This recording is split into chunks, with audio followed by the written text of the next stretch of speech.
There is a spell you've been casting every single day of your life, not with candles, not with rituals, not with wands or robes, with your voice. Every word you've spoken, from the smallest complaint to the quietest hope, has carried a frequency, a current, an instruction to the field around you. Words are not just sounds, they are vibrations wrapped in meaning, pulses of intent shaped by breath and belief. And every time you speak, whether in anger or reverence, you send a signal to reality. You're not just describing your world, you're programming it. The truth is, we've all been casting spells, not with Latin incantations, but with sentences like, "I'm tired. I can't do this. Nothing ever works out for me. I'm not enough." These are not just thoughts.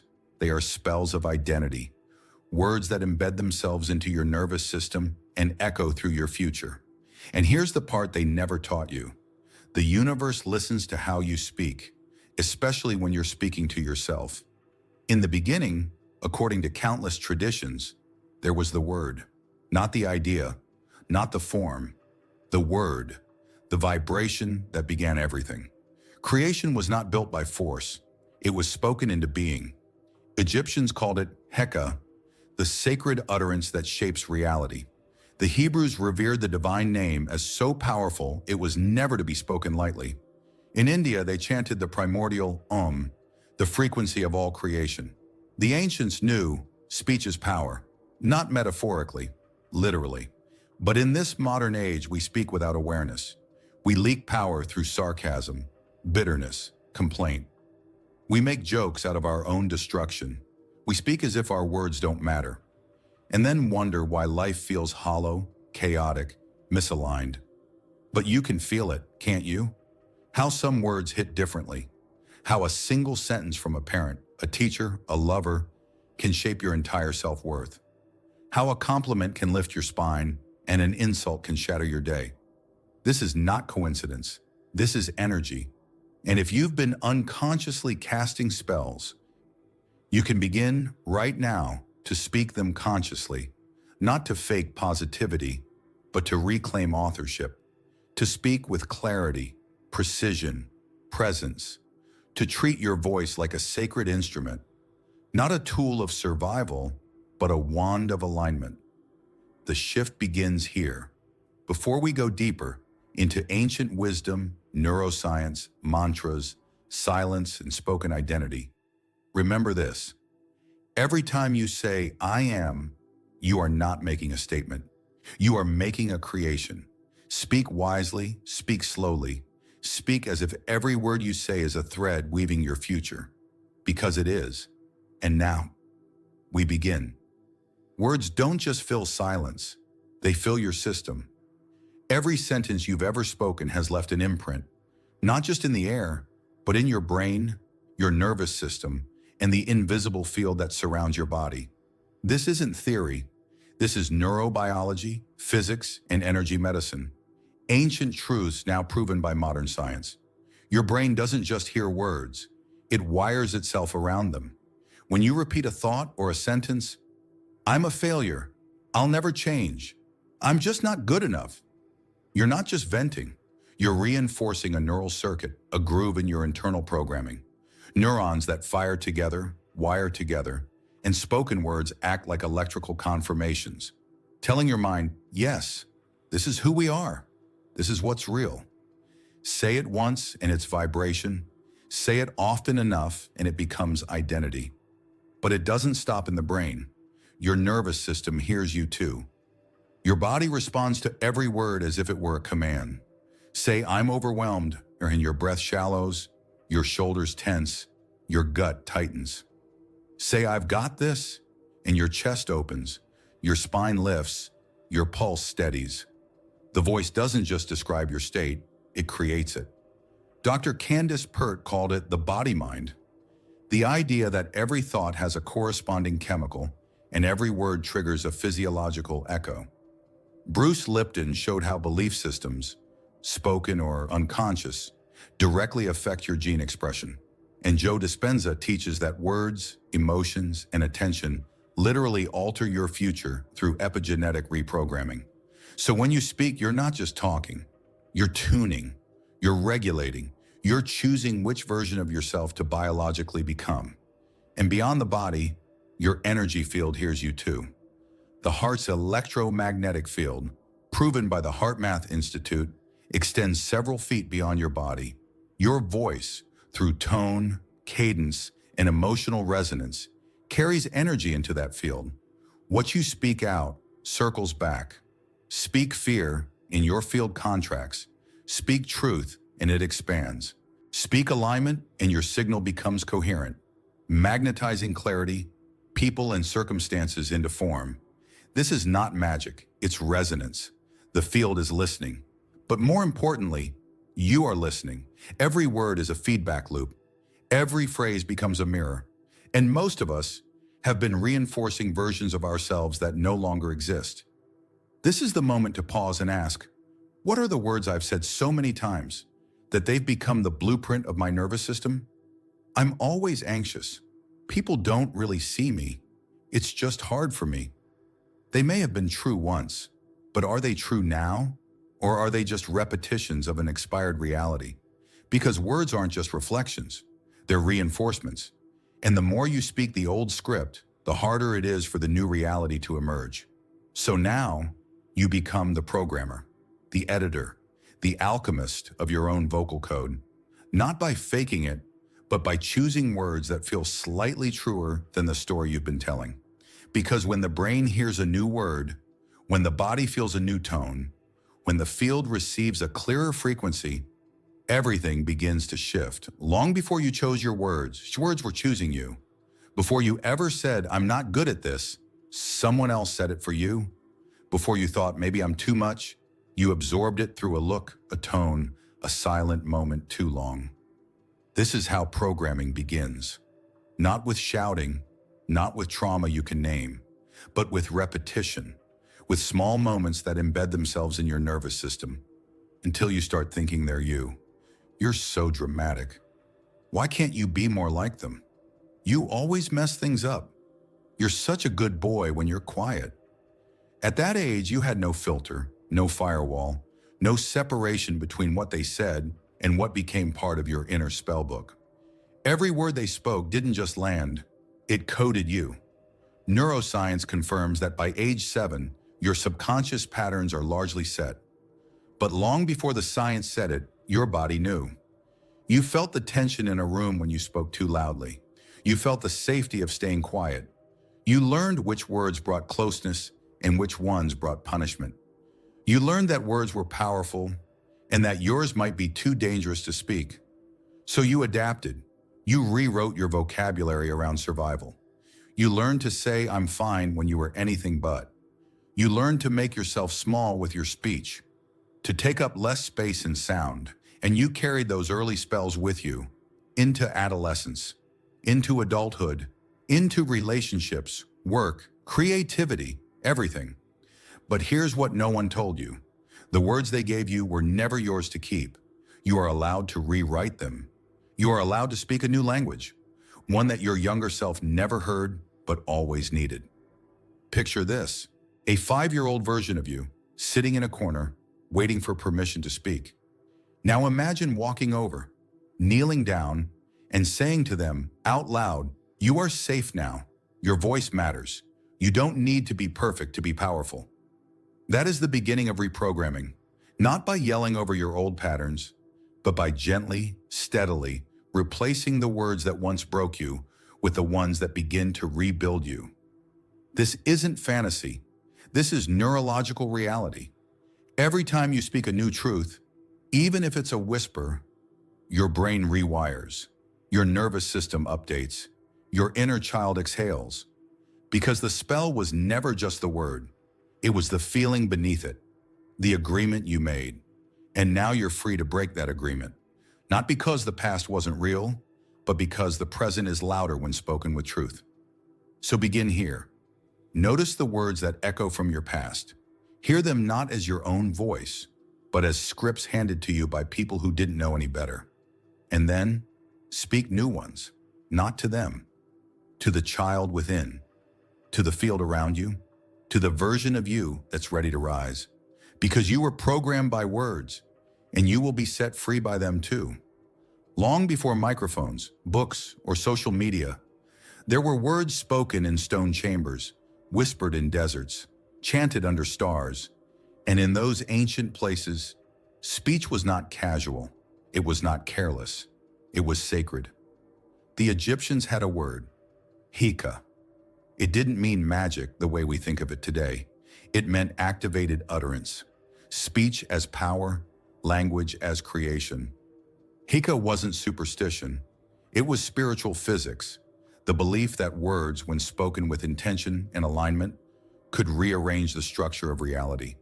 Priests were trained not just in ritual, but in vocal precision, because a mispronounced chant could distort the vibration and distort the outcome.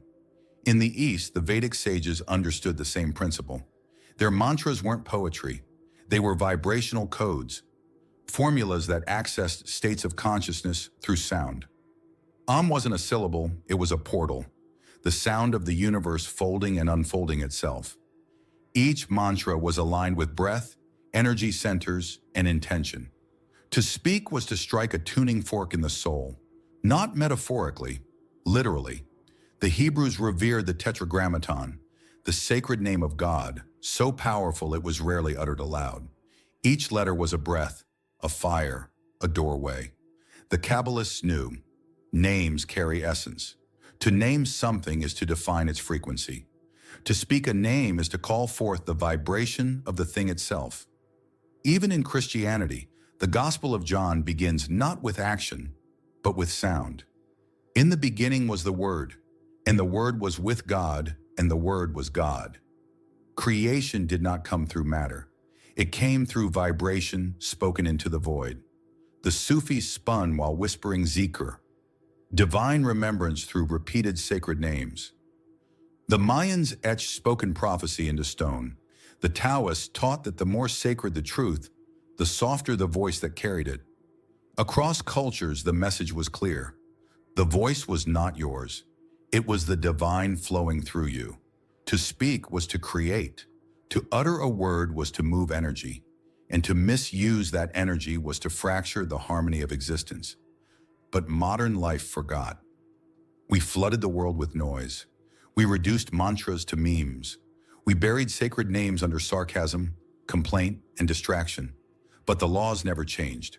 Only our awareness did. And now, you have the power to return to that remembrance, to treat your words with the reverence they deserve, to see your mouth not just as a means of expression, but as an altar. So before we go further, pause, breathe, and say something aloud, softly with intention. My voice is sacred. My words are power. I remember now, because the ancients didn't leave behind spells. They left behind reminders. And if you speak them with presence, they will still echo in the field. Words didn't lose their magic.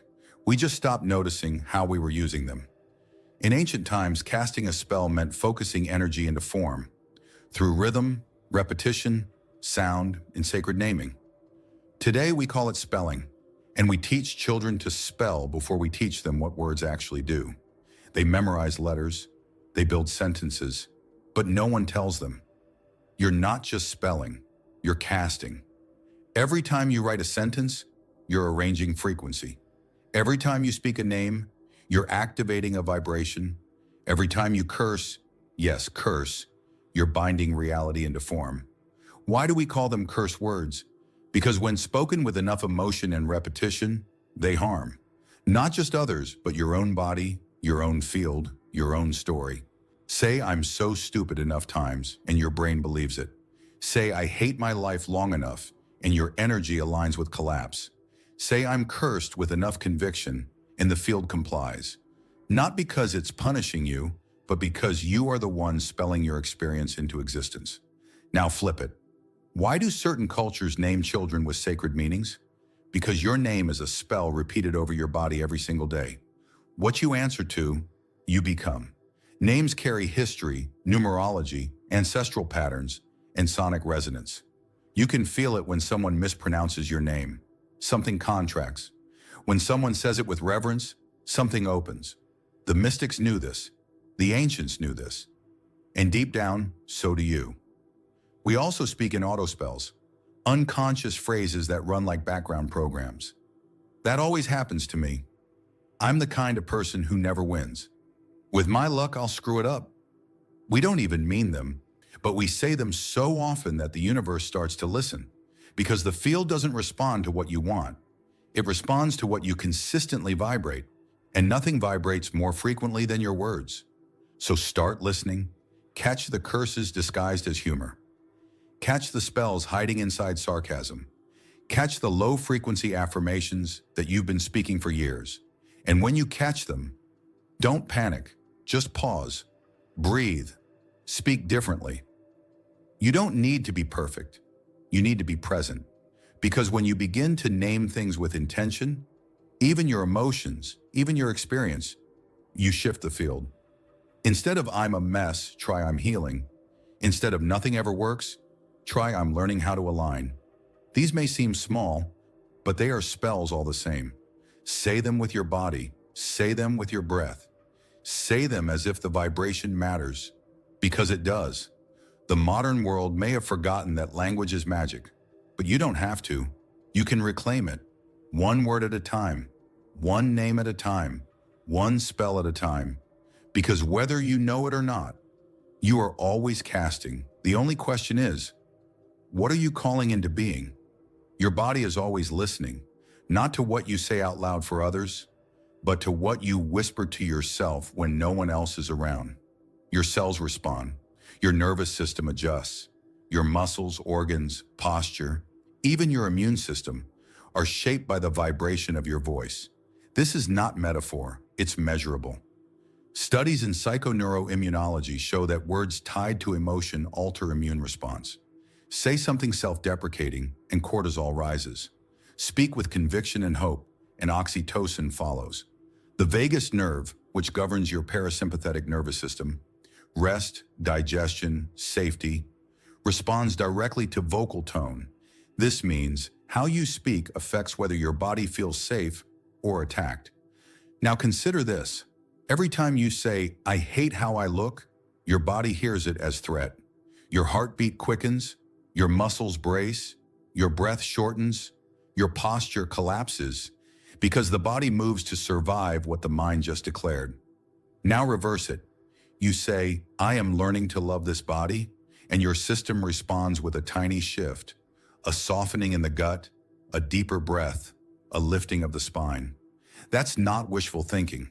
That's biological entrainment, because your speech is vibration and your body is an instrument constantly being tuned. When you speak low-frequency words, resentment, shame, fear, you trap energy in tissue. When you speak truth with presence, even if it's painful, you create flow. Sound practitioners have used this for centuries. Toning vowels, chanting mantras, humming for vagal stimulation. It's not just spiritual, it's physiological restoration. You can use your voice not just to express yourself, but to heal yourself. Try this now. Place your hand on your chest, breathe in slowly. Now say out loud, "I am safe in this moment." Notice what happens. Do your shoulders drop? Does your breath deepen? Does your jaw relax? That's the body receiving your word as reality, because the subconscious doesn't distinguish between truth and repetition. It believes what it hears most, especially when what it hears comes with emotion. This is why affirmations only work when they are embodied. Not just spoken, felt. Not robotic, resonant. Your voice carries your vibration, but it also carries instructions, telling your biology how to shape itself. And over time, those instructions become your reality. Your words become breath. Your breath becomes posture. Your posture becomes chemistry. Your chemistry becomes emotion.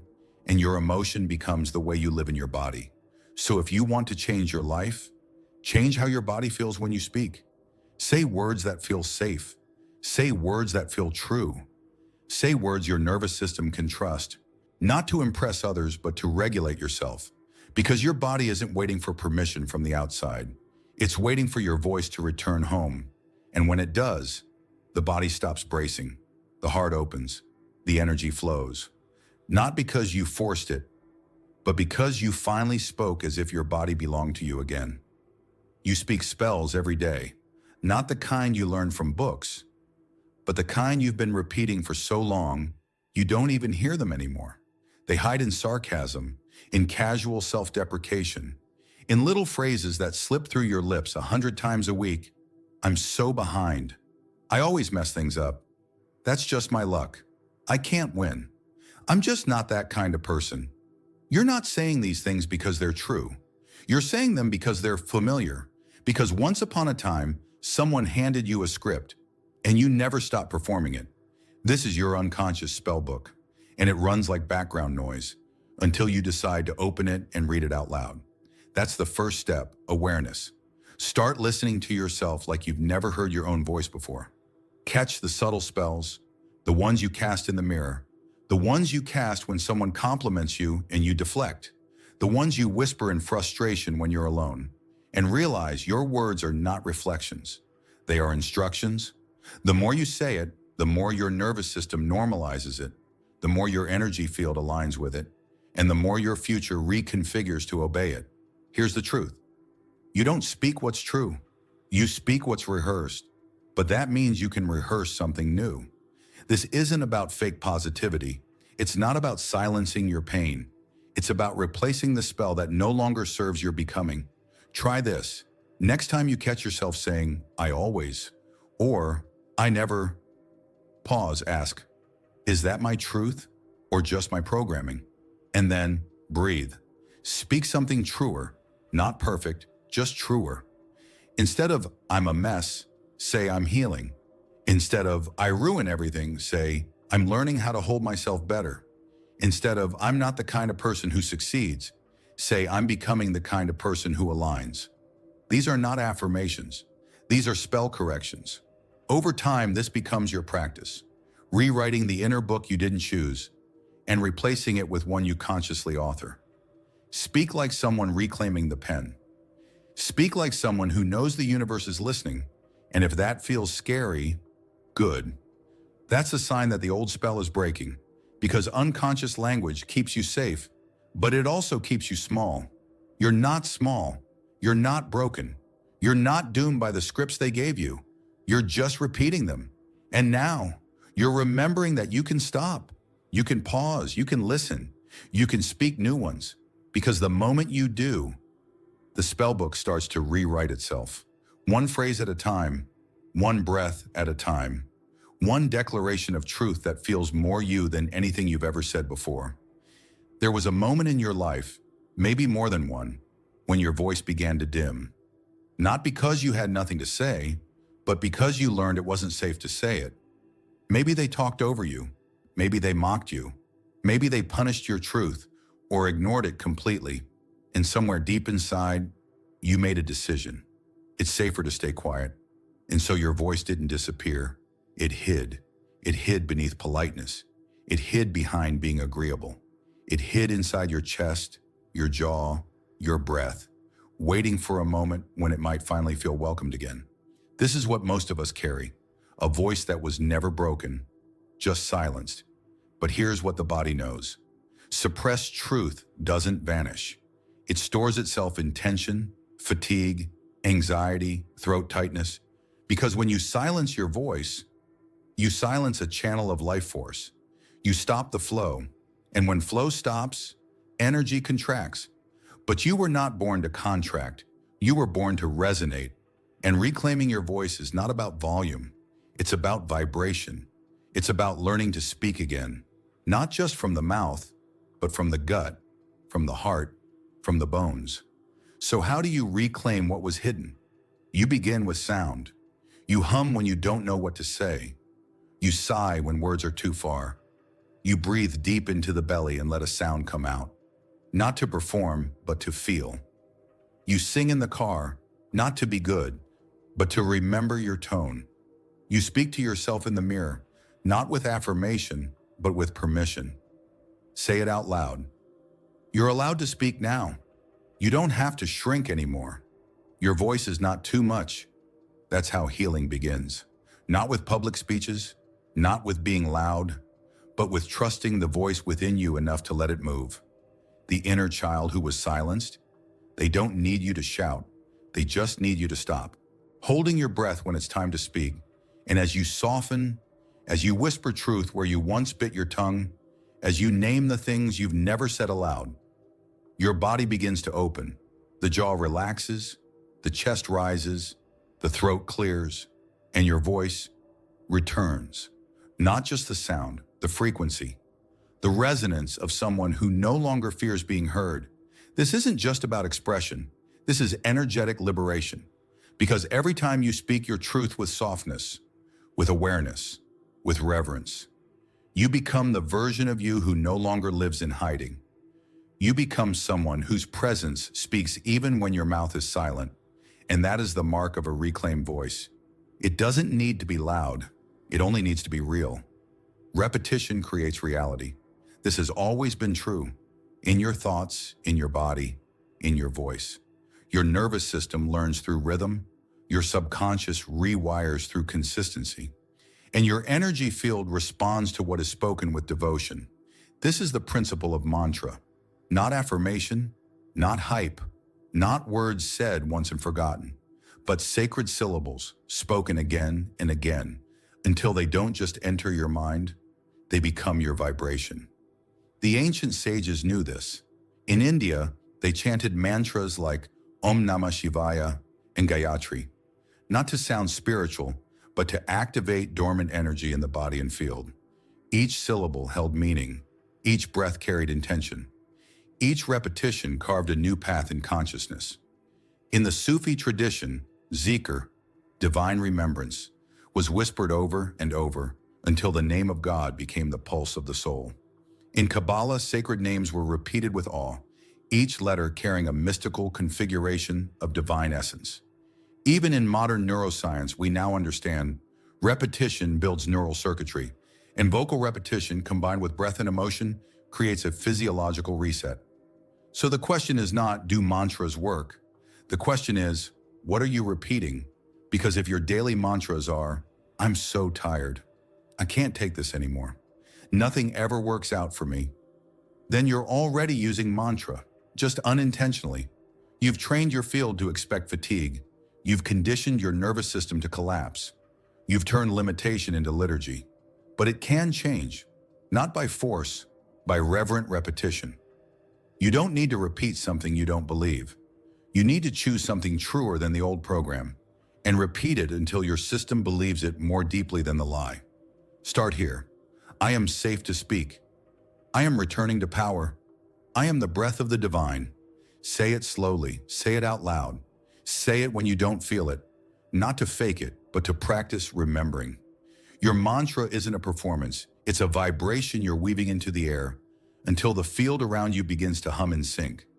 Mantras don't work through magic. They work through alignment. When breath, voice, and attention all move in the same rhythm, your system becomes coherent, and coherence is what magnetizes transformation. So create your mantra with care.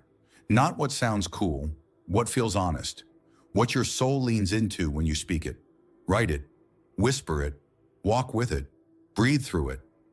Because the world will try to distract you with noise, but your mantra will bring you back to center, again and again, until you don't have to try anymore. You've become it.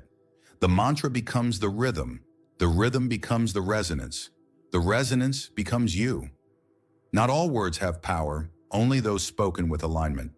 This is the law that separates empty affirmations from living mantras, wasted noise from activated spells.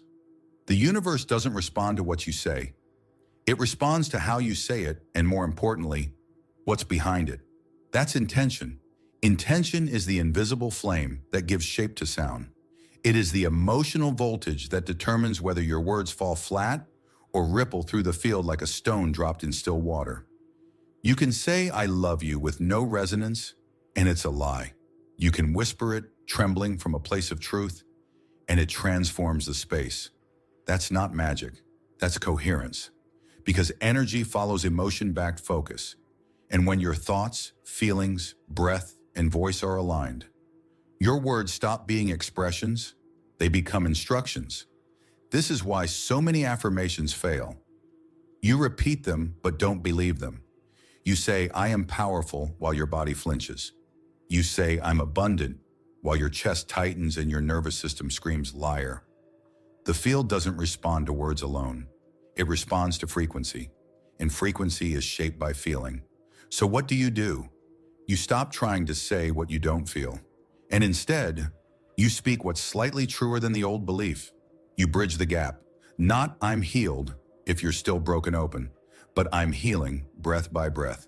Not I love everything about myself if shame still lingers, but I am learning to love the parts I used to hide. Because here's the secret. The universe doesn't need perfect belief. It needs honest alignment. Speak from where you are, not from where you pretend to be. And when you do, your intention becomes clear. Your words carry weight, and your spell begins to move. Ancient spellcasters knew this. They didn't just recite lines. They prepared their breath. They grounded their focus. They tuned their voice with precision. And then they spoke into reality, backed by full-body conviction. That's what you're learning now. To use your words not like someone trying to convince the universe, but like someone in relationship with it. Because the field is intelligent. It hears the truth in your voice, and it reflects not what you want, but what you are willing to speak with fire. So before your next affirmation, pause, feel, ask, is this real for me right now? And if it's not, shift it, shape it, soften it until your body says yes. Because intention isn't force, it's presence. And when presence meets sound, when clarity meets breath, when emotion fuels speech, the words catch fire and reality begins to burn away what no longer fits. We are obsessed with saying more, with filling the space, with explaining, proving, defending. But silence is feared, misunderstood, dismissed as emptiness. And yet, in every tradition, in every sacred practice, silence is where the real power begins. In the space before the word, before the chant, before the affirmation, there is a pause. And that pause carries more weight than most sentences ever will. Because silence is not void. Silence is concentration. Silence is where intention gathers before it's born into sound. Monks hold silence for weeks, not because they have nothing to say, but because they know every word should mean something. Mystics don't speak constantly. They speak precisely, because they know that once a word is released, it begins shaping reality. So they wait, they listen. They only speak what they're willing to let exist. You've felt this before. A moment when someone looked at you and said nothing, but everything was said. A time when you sat in nature and it spoke volumes, without a single sound. That is silence as spell, because the energy behind silence is potent when it's chosen. Not as withdrawal, but as presence. Try it now. Pause. Don't rush to the next affirmation. Don't fill the space with words just to feel in control. Instead, breathe. Be with the moment between thoughts. The space between inhale and exhale. The moment just before a word leaves your lips. That space, it's holy, because silence clears the static. Silence softens the nervous system. Silence makes your next word count. In music, it's not just the notes that matter. It's the space between them that creates rhythm. Your voice, your energy, your communication. They all need space to breathe, speak, then pause. Let the field catch up. Because when you practice silence with reverence, you begin to feel how loud your presence truly is. And here's the deeper truth. Not every situation requires words. Some require a breath, some require a look. Some require you to stand still and let your frequency do the talking. Because you don't always need to say, I'm powerful. Sometimes your stillness will say it louder. You don't always need to say, I'm healing. Sometimes your choice to stop explaining yourself is the healing. You don't always need to be understood. You need to be aligned. So remember, silence, chosen with intention, is one of the most sacred spells you will ever cast. Use it like a pause in sacred music. Use it like the breath before the sacred name. Use it to reset your frequency. Because silence isn't the end of speech. It's what gives your speech its power. Powerful language isn't something you use once in a while. It's something you practice, something you live, something you ritualize until your voice becomes your altar. You don't have to wait for a crisis to speak truth. You don't have to wait for clarity to speak with clarity. You build it through rhythm, repetition, and intention made tangible. This is what ritual is for, not for performance, not to appear spiritual, but to anchor energy into form. So let's begin. Before your feet hit the ground, breathe. Place your hand on your chest and speak a sentence aloud that sets the tone. I greet this day with presence. My words will be medicine today. I move with calm, clarity, and coherence. It doesn't need to be poetic. It needs to be real. Let the field hear you first, before the noise of the world arrives. Look into your own eyes, not with critique, with reverence. Speak the words your inner child needed most. I see you. I love you even when you're scared. You are allowed to be powerful. It will feel strange, uncomfortable. That's the sign it's working. That's the part of you that's never been spoken to, receiving the message. Breathe in through your nose. Exhale through sound, even a soft hum. Then speak gently. I am safe. I am here. I am whole. You're not just saying it. You're entraining your nervous system. You're setting your frequency. At the end of your day, write down 3 phrases.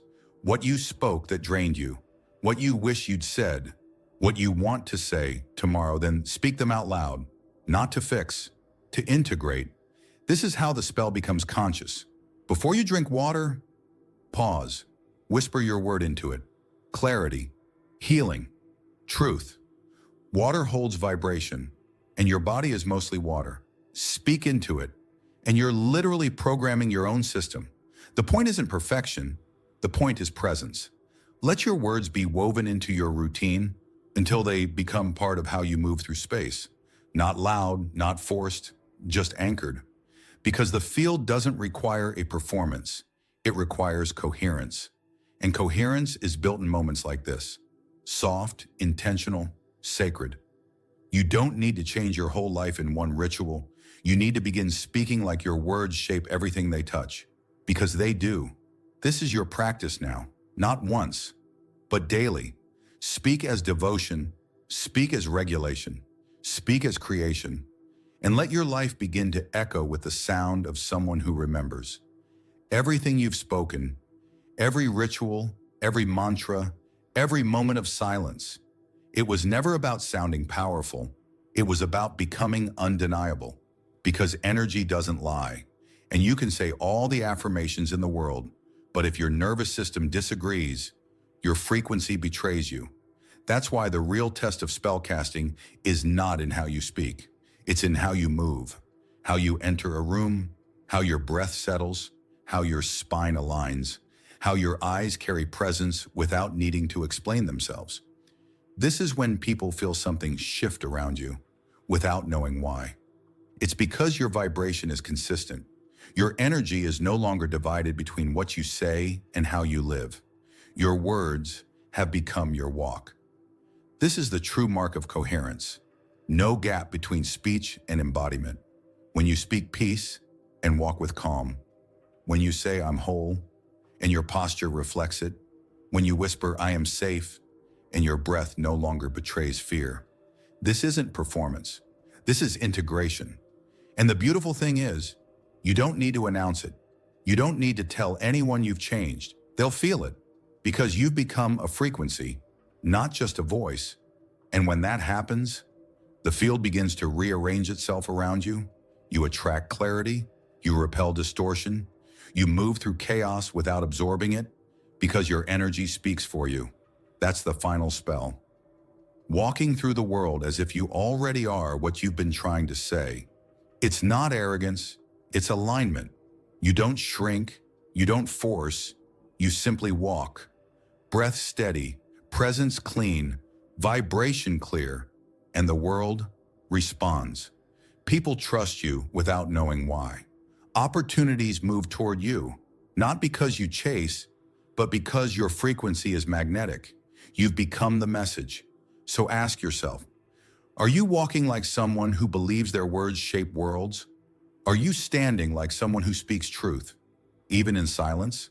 Are you moving like someone who no longer waits for permission? Because if not, now is the moment to close that gap. Not by saying more, by living deeper. Let your life speak for you. Let your presence be the spell. Let your energy do what words never could. Because once your speech and your step are aligned, you no longer cast spells. You are the spell. You've learned the mechanics of language. You've reclaimed the sound of your truth. You've unspoken old curses and spoken new ones into power. But now, you let it all fall away. Because the final truth isn't about the words you speak. It's about the being you've become. You are not someone who casts spells. You are the spell. You are the breath the divine once whispered into dust. You are the vibration wrapped in skin. You are the living echo of a sacred sound still rippling through time. The ancients would have called you a vessel. The mystics would call you a current. Science calls you frequency. Spirit calls you home. Every word you've spoken was never just for communication. It was for creation. And every moment you aligned your speech with your soul, you built something new in the field. Maybe not visible right away. Maybe not in fireworks, but in coherence, in clarity, in the way the world starts to lean in when you speak softly, in the way your body opens when you stop apologizing for your presence. This is what it means to be a living spell. You wake up in the morning and speak without distortion. You move through discomfort without collapsing. You breathe with intention. You choose silence over noise. You speak words that your soul can stand behind. Not because you're perfect, but because you're present. And that presence, it rewrites timelines. It's not what you say, it's what you embody. So from now on, speak only what you're willing to make sacred. Speak only what your body can carry without resistance. Speak not to convince, but to confirm what you already are. Because you don't need to cast anymore. You just need to exist fully. Every step you take is a declaration. Every breath you release is a vibration. Every moment you remain true to your energy is a signal to the universe. I remember who I am. And that's what this has always been about. Not learning new words, but remembering the frequency you came here to carry. So let this be your mantra now. I don't speak to impress. I speak to align. I don't shout to be heard. I resonate to be felt. I don't cast spells to change the world. I am the spell, and my presence already changes the world. Let every moment be a quiet prayer. Let every conversation be an offering. Let every silence you keep be sacred. And above all, let your life speak for itself. Because words are powerful, but you, coherent, aligned, awake, you are more powerful than all of them combined. You are the spell. You are the vibration. You are the divine, finally remembering how to speak. And now, you don't need to say a thing.